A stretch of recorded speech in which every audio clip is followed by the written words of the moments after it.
예, 조금 전에 소개받은 한국아메이 파운더스 플라트부터 도움드립니다. 반갑습니다.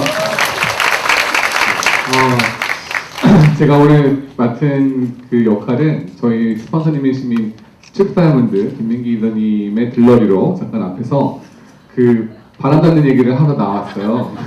네. 여기 지금 2030이라고 하는데 맞죠? 네.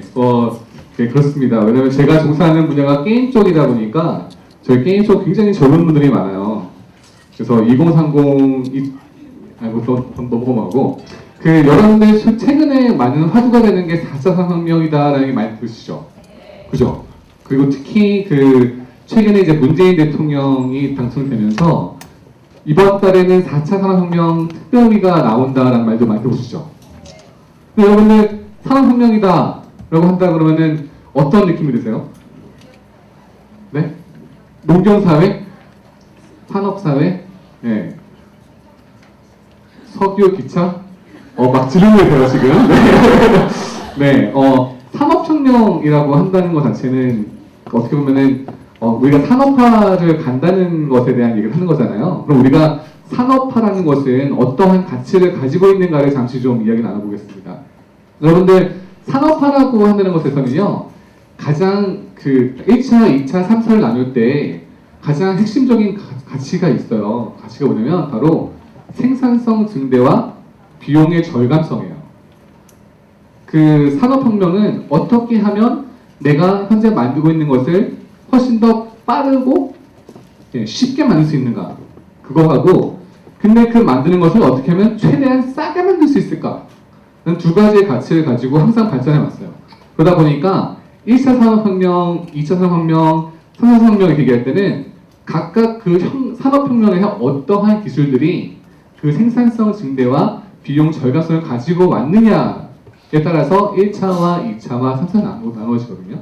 그래서 1차는 증기기관의 발전에 의해서 처음으로 인간이 하던 일을 기기가 시작한 것이 1차 산업혁명이에요. 그죠? 기기의 등장에 의해서 인간이 하는 것보다 생산이 늘어나고 비용 절감됐죠. 그죠?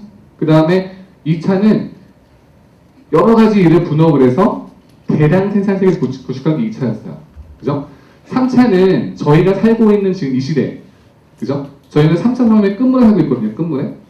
그것은 컴퓨터의 등장에 의해서 이제 뭔가가 기기가 프로그램을 짜서 조금 더 복잡한 일을 할 수 있게 만든 거예요. 근데 이제 1차하고 2차하고 3차에서는 그래도 인간이라는 가치가 굉장히 중요했어요. 왜냐면 그 모든 것을 그래도 관장을 하고 통제를 하는 것이 인간이었기 때문에. 그래서 여러분들 부모님들이 뭐라고 말씀 많이 하시죠? 공부할 때? 전문직을 가져라. 얘기 많이 하시죠. 그래서 의사가 되라. 판사가 되라. 변호사가 되라. 회계사가 되라. 그죠? 뭐냐면 단순 노동직이라든가 단순한 업무는 이미 기회가 다 가서기 때문에 그래요. 그죠? 그래서 인간이 할 수 있는 자체는 좀 더 깊게 사고를 하고 뭔가 지식을 탐구하는. 근데 문제가 생겼어요. 큰 문제가. 작년 3월에 알파고라는 인공지능이 엄청난 사고를 요구하는 바둑이라는 게임에서 인간을 처참하게 무너뜨리죠. 또 올해에도 중국에서 전 세계에서 가장 바둑을 잘 두는 사람을 꺾어요. 그것도 완전 무패로. 그래도 이세돌은 한 번은 이기기도 했지. 그죠? 그래서 더 이상 바둑은 인간이 이길 수 있는 게임이 아니게 되어버렸어요. 4차 산업의 중심은 바로 인간이 존재하지 않는다는 것이 문제인 거죠. 4차 산업혁명 시대에서의 가장 또 핵심 가치는 어떻게 하면은 생산성을 증대를 시키고 비용을 절감시키느냐.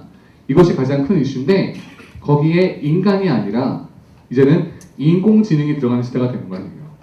여러분들 우리가 생각하고 있는 의사라든가 지금 변호사라든가 혹은 회계사, 즉 메디칼, 그 다음에 law, 그 다음에 finance, 이 세 가지의 직군은 20, 30대가 가장 돈을 많이 벌 수 있을 것이라 생각하는 분야예요. 그죠? 그렇지 않나요? 공무원 시험 준비하시는 분들 빼고, 그죠? 대부분은 그게 가장 돈을 많이 버는 직이라고 생각하는데 그 직업의 특징이 있어요. 바로 과거의 데이터를 가지고 현재와 미래를 예측하는 직업이에요. 그렇지 않나요? 법조인도 내가 과거의 판례를 보고 현재의 이 사건에 대해서 법적 해석은 어떻게 할 것이냐가 가장 중요한 거고, 의사들도 내가 과거에 어떠한 그 리서치 데이터가 있느냐, 과거에 그 병을 어떻게 치료한 경력이 있느냐에 따라서 현재의 병을 치료하거나 미래의 병을 치료할 약을 개발을 하죠. 그리고 회계사도 회사의 과거의 실적과 토대로 해서 현재에 어떻게 실적 계산을 할 것인지, 내가 과거에 얼마만큼의 영업이익이 났고 영업이익이 마이너스 됐을 경우에는 어떤 병을 치료할지, 과거의 데이터를 가지고 현재와 미래 예측하는 데이터예요. 근데 인간의 뇌라고 하는 것은 재미있는 것이 피크타임이 있어요. 가장 영리하고 가장 빨리 들어갈 때가 있단 말이에요. 바로 여러분들의 20, 30대. 그죠? 40대까지도 포함하실 것 같아요. 네. 근데 제가 40대이기 때문에. 근데 50대가 지나고 점점 지나갈수록 그런 전문직에 대한 지식 습득과 그거를 풀이할 수 있는 연산 능력이 점점 떨어질 수밖에 없는 것이 인간의 뇌예요. 그죠? 그러다 보니까 과거의 명의가 현재의 명의가 될 수가 없는 것처럼. 그래서 그러한 직업은 계속 인간이 더 지식을 쌓는 분야였는데, 그런 통계학적인 혹은 과거의 데이터에 누적이 돼서 현재의 데이터와 미래 데이터를 뽑아내는 것은 컴퓨터가 훨씬 더 잘해요. 그죠? 그럼 인공지능이 우리가 할 수 있었던 사고를 할 수 있게 되었다라고 한다 그러면, 지금 여러분이 앉아 계시는 여기 자리에서 내가 공부하는 분야가 메디컬이에요. 혹은 내가 공부하는 분야가 법이에요. 혹은 내가 공부하는 분야가 금융 쪽이에요. 하시는 분들은 진지하게 다시 한번 고민해 보시고 생각합니다. 저는. 네. 실질적으로 그 여러 가지 IT 뉴스 찾아보시면 인공지능이 실질적으로 법조에도 쓰이고 있고, 금융에도 쓰이고 있고, 심지어는 의료에도 쓰이고 있어요. 하나의 예로 이런 게 있었어요. 어떤 환자, 그 암 환자가 수술을 받아야 돼요. 근데 의사 선생님한테 물어봤더니만 의사 선생님이 한 2주 후에 수술을 합시다 라고 얘기를 했어요. 근데 인공지능 IBM 왓슨은 지금 당장 수술이 필요하다고 얘기를 했거든요. 이 환자는 누구 믿었을까요? 왓슨을 믿은 거예요. 그럼 그런 거예요. 의사 선생님한테 당신이 나한테 2주 후에 수술을 받으라고 하는 이유는 바로 네 일정 바빠서 그런 거 아니야?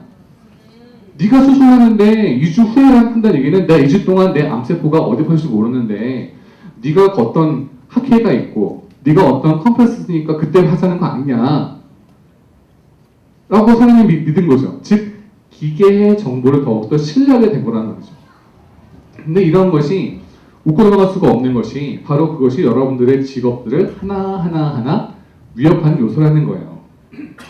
저는 이렇게 생각을 합니다. 실은 뭐 아메이가 어떠한 나한테 기회가 올 거를 떠나서 먼저 현실 점검을 하실 때는요, 미시적인 관점보다는 거시적인 관점을 봐라 라고 얘기하고 싶어요. 거시적인 흐름은요, 저희가 막을 수 없는 흐름이에요. 저희가 아무리 뭐라고 애를 써도 지금 당장의 변화를 가져올 수가 없는 것이 거시적인 내용입니다. 예를 들어볼까요? 여러분들 지금 울트라 저출산율 시대죠. 그죠? 근데 최근 정부에서는요, 초등학교 교사의 임용고시를 그 사람을 많이 뽑겠다라고 전 정부가 그랬어요. 그래서 많은 젊은이들이, 20, 30대 애들이, 20, 30대 젊은 분들이 임용고시를 봤단 말이에요. 근데 조금만 생각해봤으면 초저출산 시대에, 앞으로 아이들 늘어나지 않은 시대에, 또 폐교가 되는 시대에 정부의 말을 믿고 내가 임용고시를 공부를 해서 직장을 못 가는 게 됐다. 그래서 최근에 실은 막 늘어났거든요. 야, 우리 보험이라. 근데 그 돈 누가 내요? 세금을 내면 되잖아요. 그죠?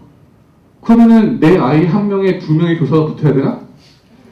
그것도 이상하잖아요. 그죠? 즉 여러분들이 거시적인 흐름을 볼 필요가 있다는 거예요. 내가 무슨 일을 할 때는 내가 미시적으로 아무리 열심히 준비를 하고 내가 그것이 내 미래를 보장할 거라고 생각하지만 거시적인 흐름 속에서 내가 바꿀 수가 없는 불가항력적인 부분이 있다는 거죠.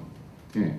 그래서 저는 아메이 사업을 처음에 접했을 때 가장 제가 저의 와이 아메이는 굉장히 많긴 한데 가장 그래도 여러분들에게 오늘 나누고 싶은 와이 아메이는 변화 속에 변하지 않는 가치를 찾아라 라고 얘기하고 싶어요. 예. 변화 속에 변하지 않는 가치를 찾아라. 예. 제가 종사하고 있는 분야는 이제 가상현실 분야입니다. 가상현실. 여러분들 혹시 가상현실이라는 기기를 체험해보신 체험하신 분? 그게 많지 않죠. 그죠? 가상현실은요, nice to have 아이템이에요. 있으면 좋은 거지만 없어도 인생에 그렇게 큰 위협을 느끼지 않는 제품이죠. 그죠? 아직까지는. 근데 생필품은 뭐의 약자죠? 생활 필수품의 약자예요. 필수란 단어는 뭔 뜻이죠? 꼭 필요한 거죠. 그렇죠? 내가 만약에 사업 아이템을 갖고 무엇을 한다 그럴 경우에 물론 저처럼 가상현실이라는 산업을 이해하시고 그 기술을 이해하고 거기에 산업적 기회를 보시는 분들에게는 뭐 해볼 수 있는 분야일 것 같지만 대부분은 그러한 정보라든가 그러한 기술에 대한 이해도가 높지 않으시잖아요. 그죠? 여러분들을 폄하하는 것이 아니라 이 분야가 굉장히 생소한 분야라서 전문가 굉장히 부족한 부분이에요. 그죠? 그래서 그 아이템을 가지고 사업하는 게 멋져 보일 수 있지만 실은 그걸 가지고 성공할 수 있는 사람은 굉장히 적다고 저는 얘기하고 있거든요. 예. 그 반면에 생활 필수품은 내가 반드시 써야 되는 부분이고, 그쵸? 반드시 써야 되는 부분이라 그러면 될 수 있으면 좋은 퀄리티를 쓰고 싶은 것이 사람의 마음이고, 그죠?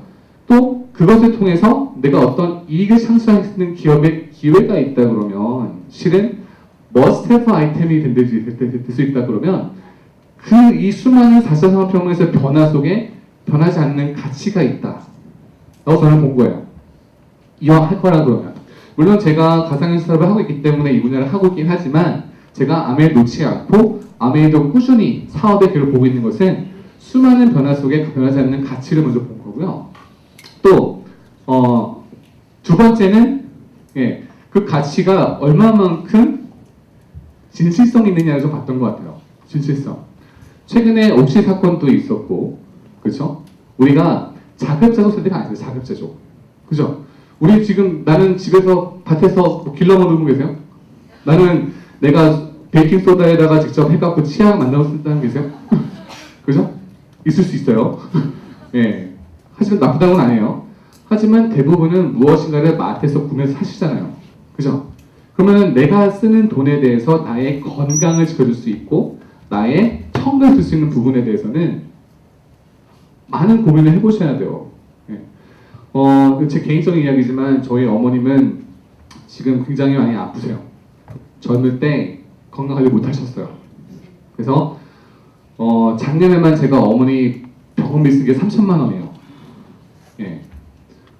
다행히 저 돈을 벌었기 때문에 쓸 수 있었지만 어머니의 식생활과 어머니의 생활 패턴이 너무 안 좋았기 때문에 온 병이었거든요.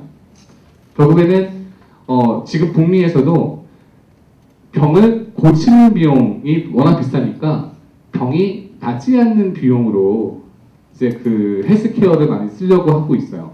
그런 것에 대해서 가장 핵심적인 가치가 바로 아메이는 뉴트럴라이트라는 제품이 있죠. 그죠? 그러니까 이런 식으로 저는 제 시간이 얼마 안 남아서 줄 건데 여러분들이 사업을 하실 때에 사업의 기회를 볼 때는 그 수많은 변화 속에서 변하지 않는 가치를 보고 그 가치가 정말 진실성이 있는 것이라 봤으면 좋겠어요. 그리고 가치가 있고 진실성이 있는데 남들이 뭐라고 하든 간에 그건 사실이잖아요. 그죠?